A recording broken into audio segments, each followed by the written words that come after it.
Herkese selamlar. Bugün büyük veri çağında yapabileceğiniz 3 mesleğe odaklanacağız arkadaşlar.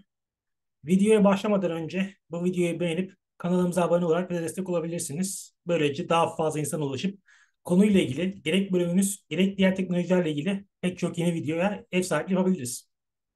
Şimdi videoya başlamadan önce bir başka aslında örnek göstermemiz gereken nokta bir dipnot eklemek gerekirse bizim buradaki amacımız arkadaşlar sizlere bir aslında fikir verebilmek. Yani burada sayacağımız her üç meslekte buradan görebilirsiniz.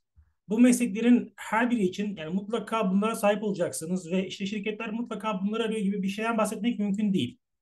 Kaldı ki bunların bazıları evet bir ünvan olarak aranıyor şu anda. LinkedIn'de ya da işte Indeed gibi platformlarda aranıyor ama bunların sizin bölümünüzle ilgili ille de yapmanız gereken meslekler olduğunu iddia etmiyorum. Bizim buradaki önceliğimiz size geleceğin teknolojilerinde nasıl yer alabileceğinize dair aslında bir fikir verebilmek. Ha, bunlar şu anda hani 2020'lerin dünyasında biraz daha böyle geçiyor. Bu ünvanlarla geçiyor. Ama belki bundan 5-6 sene sonra ya da 2030'ların başlarında bambaşka ünvanlarla da adlandırılabilir. Bizim buradaki önceliğimiz aslında size o fikir fırtınası yapma ortamını sunabilmek. Dolayısıyla burada sayacağımız her bir mesleğe ve bu mesleklerin tanımlarına biraz bu göze bakarsanız daha iyi olur. Şimdi gelelim ilk başlığa. İlk maddemiz, ha bu arada çok kısa biraz da büyük veri almak gerekiyor sanırım bu kapsamda. Sizlere tabii sonuçta büyük verinin içeriğine değineceksek, büyük verinin ne anlam ifade ettiğini ve niye heyecan verici olduğunu da çok kısa bahsetmek gerekebilir. Büyük veri arkadaşlar aslında şu anda dijital dünyada gördüğümüz o devasa bilgi yığınını oluşturan teknolojinin adı. Yani şu anda şöyle söyleyeyim, bunu galiba her slaytta bir şekilde söylüyorum. Ben bu kayda başlayalı aşağı yukarı 5-10 dakika oldu. Ve bu 5-10 dakika içerisinde muhtemelen çalıştığınız alanın, bölümün her bir alt dalında terabaytlarca veri üretildi. İşte buna aslında büyük veri adı veriliyor. Çünkü muhtemelen bu 5 dakikada üretilen veri önceki 150-200 yıl boyunca üretilmedi. Yani bir yanda 150 yıl boyunca üretilen veri, bilgi bir anda 5 dakika içinde üretilen bilgi. Dolayısıyla bu büyük verinin aslında oluşmasını sağlayan yegane unsur. Bu teknoloji dünyası. Ve öyle gözüküyor ki önümüzdeki her birkaç dakikada bir bu rekor kırılıyor. Ve kırılmaya devam edilecek. Hatta geçenlerde yine klasik şöyle bir şey okumuştum. İşte son bir senede üretilen veri miktarı tarih boyunca üretilen veri miktarına eşit. Dolayısıyla bu çapta büyük veri oluşturulurken birilerinin de bunları ayrıştırması gerekiyor.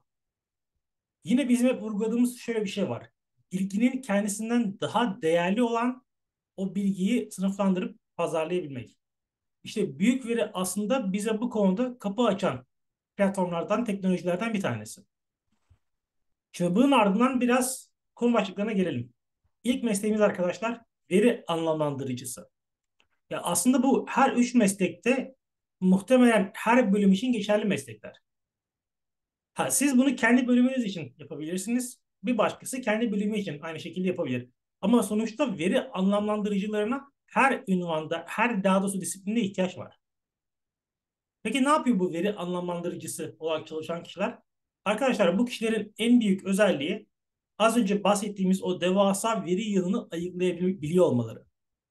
Ama bu kişileri şey gibi düşünün yani biraz daha böyle büyük veri sorumlusu. Aslında bir bilim insanı gibi düşünebilirsiniz. Buradaki insanların önceliği şey değil. Yani ben bu veriyi ayrıştırayım da buradan para kazanayım değil. Veri anlamlandırıcıları işin para kısmından çok da fazla odaklanmazlar. Buradaki insanların tek derdi akademi ya da çalıştıkları kurumların isteği, talebi doğrultusunda sadece o devasa bilgi yığını içerisinden rafine bilgiyi ayıklayıp bizlere sunabilmeleridir. Bu kapsamda bize en büyük destek sağlayan unsurları aslında veri anlamlandırıcılarının o kaliteli bilgiyi, rafine bilgiyi araştırmaları. Peki hocam ben şu anda bu konu üzerine çalışmak istesem mesela ne yapabilirim? Kendimi nasıl geliştirebilirim? Burada yapmanız gereken arkadaşlar en önemli şey aslında şu anda bunun hazırlığını yapabilirsiniz. Mesela şu anda şey aslında şöyle bir kavram var. Kürasyon ekonomisi diye bir kavram var. Biraz böyle konu konuyu açıyor ama bunların hepsi birbiriyle alakalı. Yani noktaların birbirini birleştiğini göreceksiniz daha sonraki aşamalarda. Bu kürasyon ekonomisindeki espri şu. Deniyor ki bir kürasyon ekonomisinde amaç bilgiyi daha fazla artırmak değil, daha yaygın hale getirmek değil, o bilgiyi en yalın haliyle okuyucuya, izleyiciye sunabilmek. İşte sizler bu kürasyon ekonomisine adım atabilirsiniz aslında veri anlamlandırıcısı olarak. Bunu da nasıl yaparsınız? Mesela kendinize şu anda iki tane alan seçtiniz diyelim ki. Kendi bölümünüzle ilgili. Bir, iki ya da üç tane fark etmiyor. Bu alanlarla ilgili işte TÜBİTAK'tan ya da işte efendime söyleyeyim Dergi Park'tan ya da diğer bu tarz kuruluşlardan, akademik makale kuruluşlarından bölümünüzle ilgili üretilen bütün içerikleri takip etmeye çalışın örneğin. Ve bu makalelerden, işte çalışmalardan, içeriklerden öğrendiklerinizi Twitter'dan ya da işte Medium üzerinden vesaire bu tarz platformlardan paylaşın insanlarla. İşte bu hafta bu konuyla ilgili bunlar geliştirildi gibi. Bakın mesela bu zaman içerisinde sizi bir veri anlamlandırıcısı haline getirecektir. Çünkü zaman içerisinde şunu göreceksiniz. Ya benim hani dünyanın dört bir yanındaki bu konuyla ilgili makaleleri takip edilmem mümkün değil. O zaman ne yapacaksınız mesela? Size bunu sağlayan işte yapay zeka dil modelleri, ChatGPT gibi ya da öte yandan machine learning, makine öğrenimi modelleri gibi ya da diğer teknolojik aygıtlara, cihazlara, servislere merak salacaksınız. Otomasyona uğraşmaya çalışacaksınız. Ve bu uğraşı sizin aslında şu anda yaptığınız o kürasyon çalışmasını büyük veriyle bir araya getirecek. Burada amaç aslında önce meraklı olup sonra nerede bu merakınızı kullanacağınızı hissedebilmenizle alakalı. Bugün bizim mesela belki denk gelmişsinizdir. Haftalık görevler serimiz var. Haftalık kariyer yönetimi görevleri serisi. Aslında burada bu serideki amacımız da aslında bir yandan biraz burayı besliyor. Sizin nereye ait olduğunuzu, hangi konulara merak saldığınızı görmeye, tespit etmeye çalışıyoruz. Ve esasında bu tespit etmenin önemi de burada başlıyor. Yani sen eğer hangi alanda uzmanlaşacağını, hangi alana tutku duyduğunu keşfedemiyorsan, bilemiyorsan buradaki veri anlamlandırıcısı ya da diğer bir başka aslında kariyer fırsatı senin için o kadar büyük bir anlam ifade etmeyecek. Çünkü bu konuda uzmanlaşan arkadaşların mümkün olduğunca uzmanlaştığı belli konuların olması gerekiyor. Diğer türlü ya ben benim bölümümle ilgili işte her gelişmeyi takip ediyorum. Bu çok işe yarar, elle tutulur, sizi ön plana çıkartacak bir bakış açısı değil arkadaşlar. Bir başka önemli nokta meslek aslında büyük veri stratejisti. Şimdi aslında bunu da şöyle açıklayabiliriz. Bu kişiler biraz daha işin yönetimsel tarafında yer alacaklar. Biraz daha yönetici, danışman boyutlarıyla olacaklar. Çünkü şöyle bir şey var arkadaşlar. Bu üç mesleği üçe ayıralım. Bazıları bilim insanı gibi düşünecek. İlk kategoride olduğu gibi. Burada bahsettiğimiz gibi veri anlamlandırıcısında. Bu kişilerin elde ettikleri rafine bilgiyi paraya çevirmek, bundan bir ticari kaygı gütmek gibi amacı çok fazla olmayacak. Bunu işte mesleğin kodu olarak söylemiyorum. Mesleğin geçerliliği olarak söylemiyorum. Bu mesleğe, bu alana gönül veren insanların böyle bir isteği olmayacak. Bundan bahsediyorum. Burada ise amaç bu rafine bilgiyi elde etmek isteyen bilim düşüncesindeki insanlarla üçüncü kategorideki biraz daha işin para kısmına odaklanan insanları bir araya getirmek, bunlara entegre etmek ve bunlardan bir takım çalışması yaratmak olacak. Dolayısıyla eğer önceliğiniz biraz daha böyle yönetimsel taraflarda yer almaksa, biraz daha yönetici pozisyonunda olmaksa büyük veri ve bölümünüzle ilgili bence büyük veri stratejisti sizin için arkadaşlar değerli bir çalışma alanı olabilir. Bunun için de şimdiden ne yapmak gerekiyor?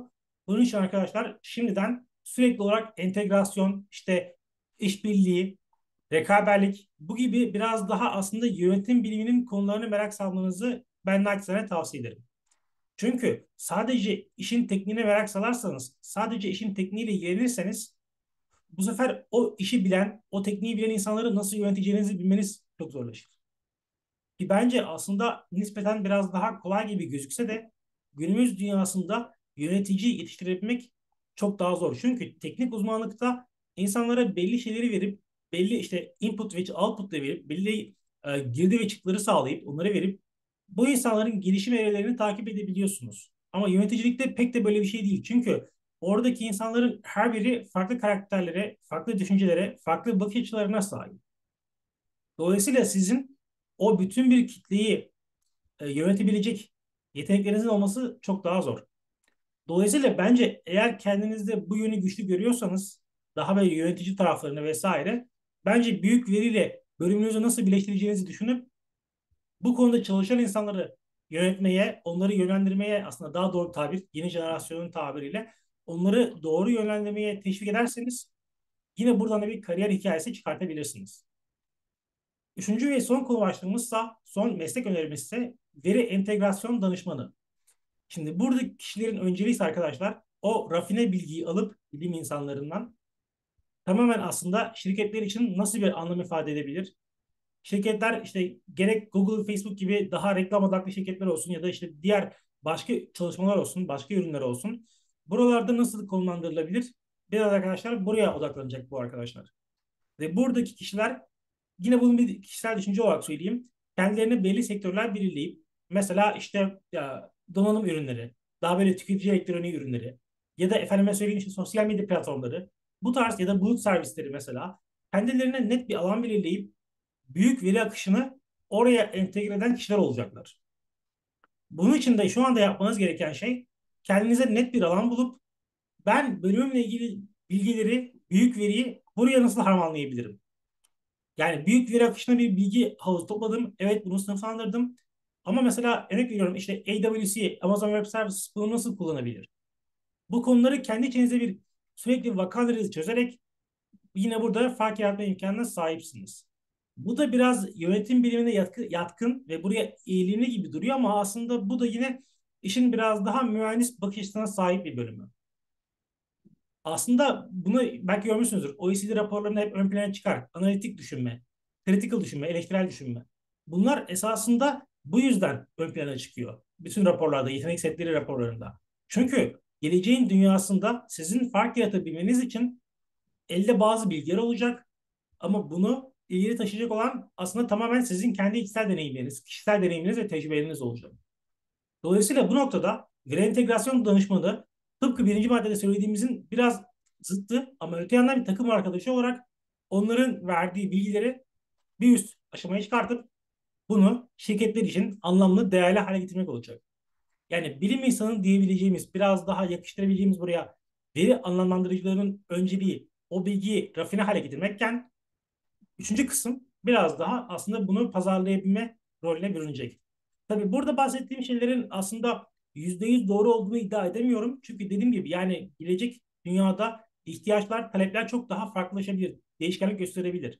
Benim buradaki amacım size büyük veri dünyasında ne yapabilirsiniz? Bunu aslında özetleyebilmekti biraz. Ve bunu yaparken aslında kullandığım kaynaklar büyük oranda şu anki şirketlerin bu konuyla ilgili yaptıkları işe alımlarla ilgili. Ya bakıyorum mesela LinkedIn'de ya da işte diğer platformlarda konuşmanın başında söylediğim gibi diyor ki işte ben büyük veriyle ilgili şu bölümlerden mezunları işe alıyorum. Bakıyorum orada acaba hangi yetenek sektörü aranıyor? Beklentiler neler? Biraz aslında bunları birleştirip bu şekilde bir üç meslek ortaya koymaya çalıştım. Yani bunlar evet şu anda aranıyor ama çok da popüler değil, çok da ana akım işler değil. Ama açıkçası ben düşünüyorum ki geleceğin dünyasında bundan birkaç sene sonra sizi çok daha ön plana çıkartabilir. Benim anlatacaklarım genel olarak bu şekilde arkadaşlar. Bunların haricinde konuyla ilgili her türlü yorum, görüş, düşünce, öneri, eleştiri her şeyi bize yorum kısmına iletebilirsiniz. Bu bizi besleyecektir kesinlikle ve bu sayede biz de belki hatalarımız varsa, eksik gördüğümüz kısımlar varsa bunları da görmüş olabiliriz sizlerin sayesinde. Bunun haricinde eğer bu video size bir şeyler kattıysa bu videoyu beğenip kanalımıza abone olarak bize destek olabilirsiniz. Çünkü bu sayede daha fazla insana ulaşıyoruz ve açıkçası bu da bizi daha farklı videolar yapma, daha farklı içerikler üretme anlamında kesinlikle motive ediyor. Önümüzdeki videolarda görüşmek üzere diyelim arkadaşlar. Şimdilik hoşçakalın.